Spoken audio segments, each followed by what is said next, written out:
According to NBA executives, Jimmy Butler is as good as gone. And wow, if that's true, that means a top 12 player in the NBA will be changing teams this offseason. But as we all know, Jimmy Butler trade rumors are nothing new. They've been going on since at least last year's NBA draft, so we have to ask ourselves, should we believe these rumors? Is Jimmy Butler finally going to get traded this offseason? And if he is, who's going to trade for him? Well, how's it going, guys? My name is Mike, and today I think I have the answers for you. Because in this video, we're first going to look at, is Jimmy Butler a championship level player? Then I'm going to show you why I think the Bulls have been waiting for this summer to trade Jimmy. And finally, we're going to talk about why it should be the Boston Celtics that trades for Jimmy. So enough talking, let's start the video, and I'm going to share with Bulls fans a hard truth that I know they aren't going to like, but it needs to be said. Jimmy Butler is not good enough to be the best player on a championship basketball team. Some may think this is debatable, but I don't. There are only a handful of guys right now in the league that are good enough to be the best player on a title-winning team. Those guys have names like LeBron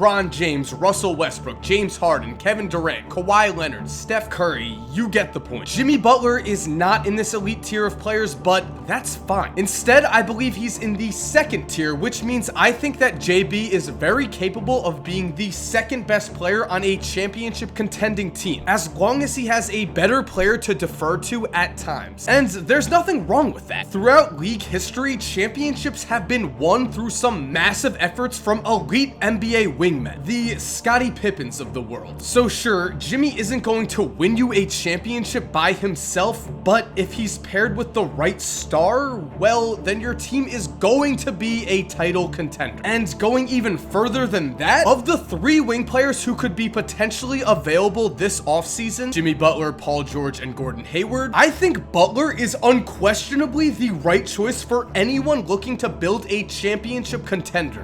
I'm talking to you, Boston.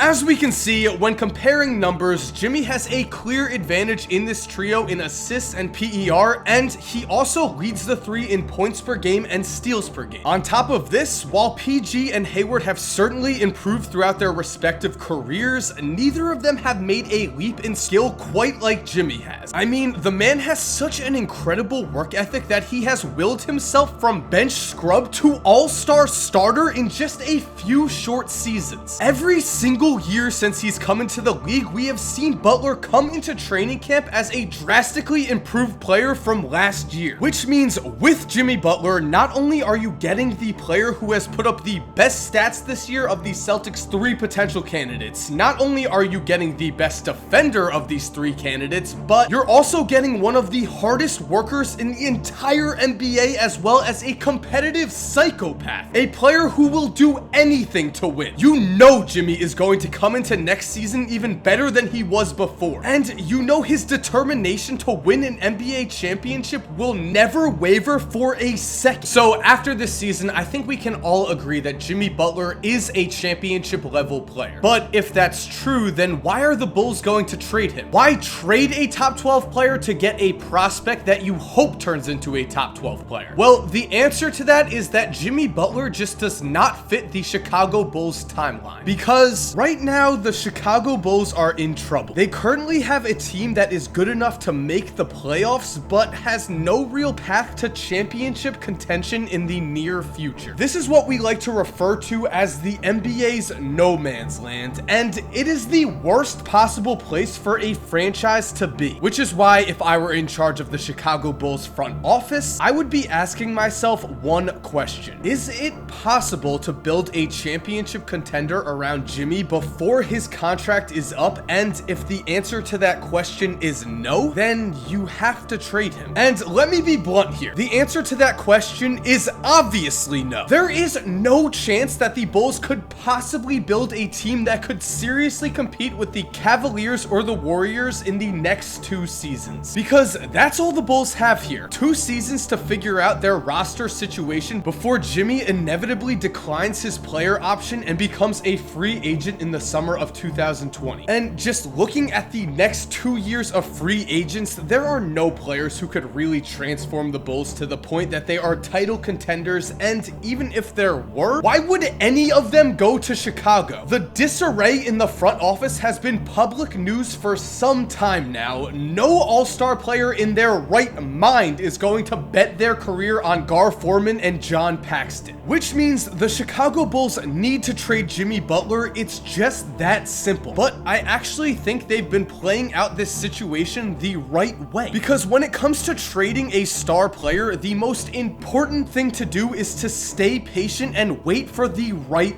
deal. We've seen teams like the Orlando Magic in the past rush into rebuilds and trade their star players too early, and that has come back to bite them. Meanwhile, on the flip side, we've seen teams like the Timberwolves wait patiently for the right deal for Kevin Love, and now they have one of the most promising young teams in the league. So I think the Bulls front office really does want to trade Jimmy. They've just been patient about it so far. They're not willing to accept 50 cents on the dollar here. They want a package back for JB that can help jumpstart a rebuild. And I know that's what they're thinking here, because John Paxson has said exactly that. As recently, when he was asked about a potential Jimmy trade, Paxson replied, "The opportunity has to be right. If we don't get something in return that puts us in position to really move forward, then you can't do that." So the opportunity was not right in the 2016 draft. Jimmy is certainly worth more than Zach LaVine and Chris Dunn. And the opportunity wasn't right this season because the Bulls want a guaranteed young asset. If Chicago traded Jimmy to the Celtics for the Nets first round pick this year, and then the Nets pick fell all the way to number 5 after this year's draft lottery, well, the Bulls would end up looking like complete idiots. Instead though, Chicago has been patient, and now, after the draft lottery, they can shop Jimmy to teams such as the Celtics, Lakers, Magic, Suns, 76ers, Knicks, Timberwolves. You get the point. Basically, every team that has a chance at one of the top 3 picks is going to be interested in Jimmy, and now Chicago has the chance to get the best possible value for him because they can pit several teams against each other after the draft lottery. So maybe in the future I'm going to look like a complete moron for saying this, but I think the Bulls may have been doing the right thing all along here. Yeah, it seemed questionable when they signed Rondo and Wade to pair with Jimmy. Yeah, it seemed questionable to trade away Taj, but if the plan all along has been to trade Jimmy for future assets and rebuild, then it makes perfect sense to wait for this summer to do it, especially when you're going to have a ton of teams interested in trading for Jimmy Butler. And the team I want to finish the video talking about, the team that could actually win a potential NBA championship with Jimmy Butler on their roster, is of course the Boston Celtics. Headed into this year's playoffs, no team had more at stake than the Boston Celtics. If the Celtics lost to the Bulls in the first round, and wow, did they get a scare, but if they lost to the Bulls, then nothing was certain about their roster. How could you bet your team's entire future on Isaiah Thomas if he couldn't even lead you into the second round of the playoffs? You couldn't, which meant that if Boston did lose in the first round, then I really believe they would have kept whatever top pick they got, and if they could land Lonzo or Markelle Fultz, then Isaiah may have been traded in the near future. But all of that is just a what if for a different time, because the Celtics did make obvious progress this year. Isaiah did prove he's a good enough player to lead a high-level playoff team, and now Boston has a real chance at making the Eastern Conference Finals. And so, due to their success, to me, it seems like their next steps are pretty obvious. They're going to re-sign Isaiah and keep him because there would be riots in the streets of Boston if they did not. And so, once they financially commit to Isaiah, I also think they're going to be pressured into making moves to make a run at the 2018 NBA championship. Because as we've seen, after the Paul Pierce era in Boston, Danny Ainge has done an awesome job collecting assets while building up a high-level playoff team. But at the end of the day, the Celtics still haven't really done anything since the Paul Pierce era. I mean,